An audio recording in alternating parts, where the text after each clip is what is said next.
नमस्कार, आप देख रहे हैं जनादेश भारत न्यूज चैनल पर समाचार। मेरे साथ ऑल इंडिया धनगर समाज महासंघ के तत्वाधान में दिल्ली में मनाई गई महाराजा मल्हारराव होलकर की 329वीं जयंती। धनगर समाज के बंधुओं ने किया होली मिलन कार्यक्रम का आयोजन। इस कार्यक्रम के आयोजक जयप्रकाश धनगर प्रदेश अध्यक्ष ऑल इंडिया धनगर समाज महासंघ दिल्ली। कार्यक्रम का संचालन मास्टर हरपाल सिंह धनगर राष्ट्रीय महासचिव ऑल इंडिया धनगर समाज महासंघ ने किया। प्रेमपाल सिंह धनगर राष्ट्रीय अध्यक्ष ऑल इंडिया धनगर समाज महासंघ ने धनगर समाज व महाराजा मल्हारराव होलकर के जीवन पर प्रकाश डाला। राष्ट्रीय उपाध्यक्ष ऑल इंडिया धनगर समाज महासंघ होलकर अजयपाल धनगर ने विस्तार से मल्हारराव होलकर के इतिहास की जानकारी समाज के सामने प्रस्तुत की। वहीं ऑल इंडिया धनगर समाज महासंघ के कानूनी सलाहकार लेखक एवं इतिहासकार मधुसूदन होलकर ने सामाजिक जाति के विभिन्न वर्गों के नाम से की जानकारी समाज के इस कार्यक्रम में सामाजिक बंधियों से साझा की। इस कार्यक्रम में धनगर समाज के सम्मानित नागरिक व इस कार्यक्रम में भाग लिया। महाराजा मल्हारराव होलकर की मूर्ति पर दीप प्रज्वलित कर फूल माला अर्पण कर कार्यक्रम का आरंभ किया गया। देखिए यह समाचार जनादेश भारत न्यूज चैनल पर हमारे स्वयं सीखने का एक अनुभव है, ताकि इनकी झिझक धीरे धीरे करके और खुले। मुकेश धनगर जी हैं, अपने पवन जी हैं, अजय धनगर जी और अपने अध्यक्ष जी तो एक्टिव है, लेकिन फिर उनको टीम पूरी चाहिए। जो आज हमारे राष्ट्रीय महासचिव जी को थोड़ा संचालन करना पड़ रहा है, वो भी धीरे धीरे करके हम अपनी गतिविधि और बढ़ाएंगे, ताकि इस कार्यक्रम के रूप में हम लोग अपने आप को अच्छा पाएंगे। सबसे पहले तो महाराजा मल्हारराव होलकर जी के विषय में ये बताना आवश्यक है कि जिस प्रकार से एक यानी कि शून्य से लेकर शुरुआत जिस व्यक्ति ने करी, बिल्कुल शून्य से, आप कल्पना कीजिएगा उनका जीवन में। कुछ और बताऊंगा, आपको पता लगेगा। इतिहास का सीरियल इस समय पुण्यश्लोक अहिल्याबाई आप सब लोग देख रहे होंगे, उसमें भी देखने को मिल रहा है। लेकिन कितना उन्होंने शून्य से शुरुआत करके और कहां शिखर तक पहुंचे हैं, और पूरे यानी कि समस्त हिंदुस्तान को उन्होंने चरमोत्कर्ष पे पहुंचाया। एक बार तालियां ऐसे महापुरुष के नाम। हमारा सबका सौभाग्य है कि हमारे बीच में मथुरा क्षेत्र के धन गांव के रहने वाले माननीय रमेश देवी सिंह वर्मा जी भी उपस्थित हैं। एक बार वर्मा जी एक बार खड़े हो जाए जरा कृपया, एक बार जोरदार तालियां इनके नाम पे। धन गांव मैंने इसीलिए जिक्र किया, इतिहास में दर्ज है। अगर ये बात आपको मेरी अच्छी लगे वर्मा जी, तो आज से ही वर्मा टाइटल ही हटा दीजिए, मैं जो बात कहने जा रहा हूं। इतिहास में दर्ज है, धन गांव से निकले हुए धनगर। धन गांव जो कि मथुरा में है, आज भी एक छोटा हॉल्ट स्टेशन है उसके नाम का, आपने आप जानकार है सभी चीजों के। यहाँ से निकले हुए धनगर महाराष्ट्र में जाके नीरा नदी पूना के नजदीक जाके वहां बसे हैं, और नया गांव पड़ा भेड़ बकरी पालने वालों का। हिंदी शब्दकोश में एक शब्द है जिसका मतलब होता है हुल। हुल का मतलब ही होता है भेड़ बकरी, और भेड़ बकरी पालने वाले नीरा नदी के किनारे बसे। गांव का नया नाम पड़ा, और उस गांव का नाम पड़ा हुल गांव, जो कि बाद में परिवर्तित होके होल गांव हो गया। और वहां के रहने वाले सभी क्या कहलाए? होलकर। एक बार धनगरों के अपने धनगर महोदय के नाम पे एक बार जोरदार तालियां। माननीय देवी सिंह वर्मा जी दिल्ली के वरिष्ठ हमारे समाज सेवी रहे, आपके पिताजी, और बड़ा अच्छा उनका था। तो उन्हीं वंशवेल में यानी मुगलिया काल में परमार स्थानांतरित होकर वहां गया है। होलकर की पहचान जो कर मराठी शब्द से आम तौर पे सबको सुनने में आता है ना, जय सिंह पाल जी, तो ये मूल रूप से हिंदी भाषी क्षेत्र के ही थे। मधु जी, दिल्ली प्रदेश इकाई द्वारा श्रीमंत मल्हारराव होलकर जी की 329वीं जयंती एवं होली मिलन समारोह के इस कार्यक्रम में उपस्थित श्री अजयपाल सिंह होलकर, राष्ट्रीय उपाध्यक्ष ऑल इंडिया धनगर समाज महासंघ, श्री बेनी प्रसाद धनगर, राष्ट्रीय उपाध्यक्ष ऑल इंडिया धनगर समाज महासंघ, मधुसूदन राव होलकर जी जो हमारे राष्ट्रीय सलाहकार हैं और इतिहासकार हैं, राष्ट्रीय महासचिव माननीय हरपाल सिंह धनगर जी, दिल्ली प्रदेश अध्यक्ष जयप्रकाश धनगर जी,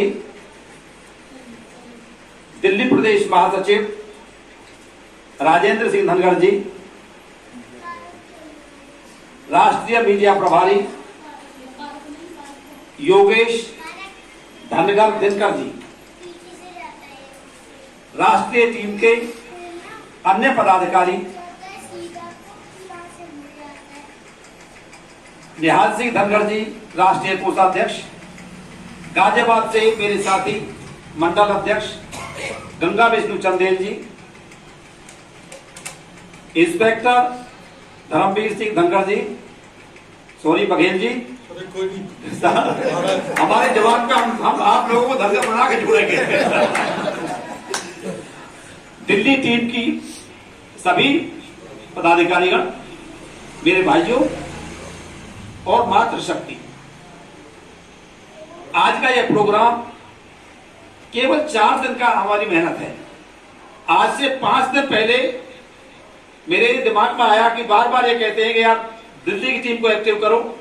हमारे जो साथी हैं अजय पाल सिंह घोलकर जी, वो बार बार कहते थे प्रेमपाल जी दिल्ली की टीम को एक्टिव करो, दिल्ली की टीम को एक्टिव करो। तो 5 दिन पहले ही मेरे दिमाग में आया और मैंने तुरंत हमारे जो राष्ट्रीय उपाध्यक्ष है बेनी प्रसाद धनगर जी, उनको टेलीफोन मिलाया कि भाई साहब ये दिमाग में आ रहा है, बिल्कुल कर दो।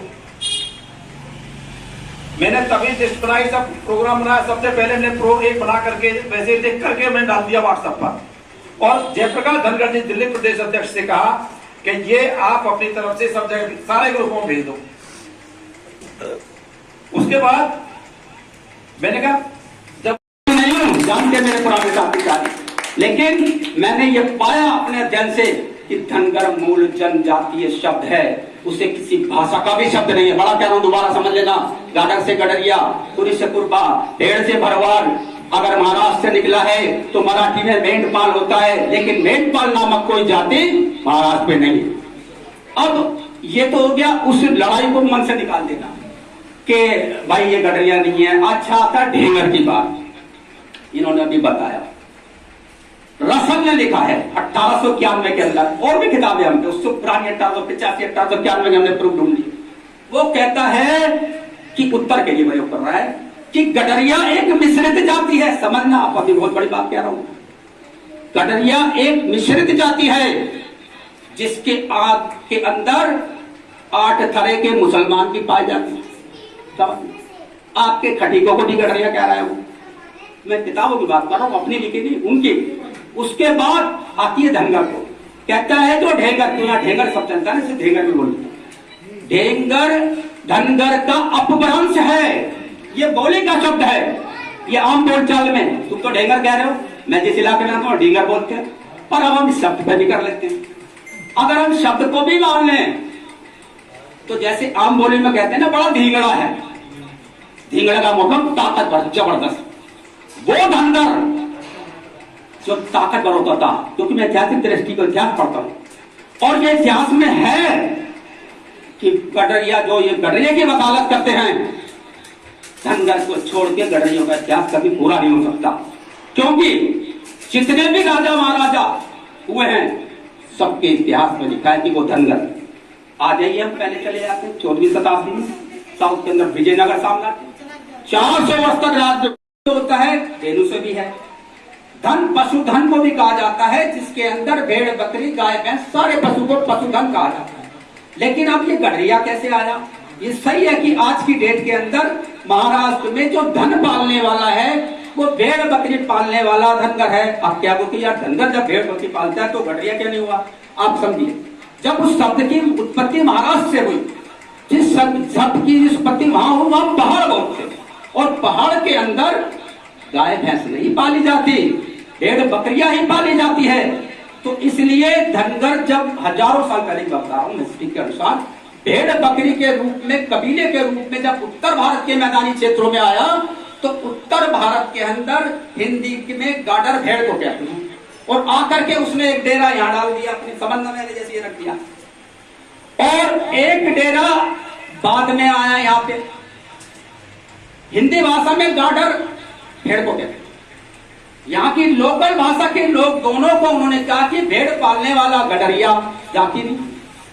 लेकिन बाद में वो धनगर भी आया, उसको भी व्यवसाय के अनुसार उसको भी गडरिया का।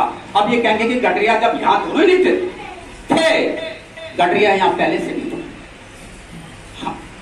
अब यह हुआ कि तीसरे आदमी ने कहा, तीसरे व्यक्ति ने इस पहले वाले से, जो बात का धनगर आया और पहले वाले पे जाके कहा कि भैया तुम्हारी बिरादरी के लोग तो वहां भी डेरा डाले पड़े, वो तो तुम्हारे गडरिये हैं। तो उन्होंने कहा भैया हम नहीं जानते, कबीलाई संस्कृति होती ना, हम नहीं जानते, हम तो शुद्ध हैं, असली गडरिये हैं हम। और इनको कहा, इनको पता ही नहीं था, तो ये कहते कौन हो, तो धनगर हैं।